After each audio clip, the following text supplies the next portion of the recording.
This is the final video to solve the frustration of knitting mistakes like holes or extra stitches without frogging. Because I also faced the same issue and tested lots of ways, but finally found multiple methods to solve these common knitting problems, and I am going to share them with you. First, for a drop stitch, the method involves meticulously identifying the loose loop and using a crochet hook to reincorporate it back into the fabric by picking up the ladder of yarn strands above it. This works by rebuilding the missing vertical column of stitches, restoring the structural integrity, and closing the gap where the stitch was lost, essentially recreating the yarn's intended path.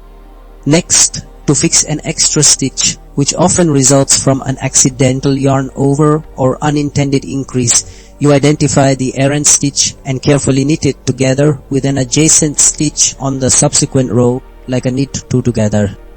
The technical reason this corrects the issue is by combining two stitches into one, thereby decreasing the stitch count back to the correct number, which tightens the fabric and removes the unwanted bulk or distortion.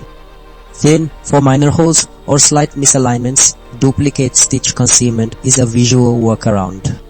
You use a separate strand of matching yarn to embroider over the existing fabric, mimicking the V shape of a knit stitch.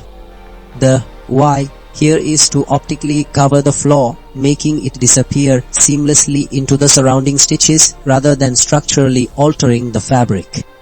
Finally, the laddering down technique addresses errors several rows below without undoing all your work.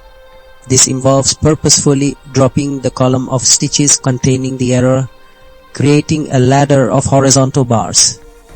You then work down to the mistake, correct it, and use a crochet hook to rebuild the column of stitches upwards, picking up the ladder bars in the correct sequence. This technique works by selectively deconstructing and reconstructing only the affected vertical line of knitting, preserving the work on either side and above the error,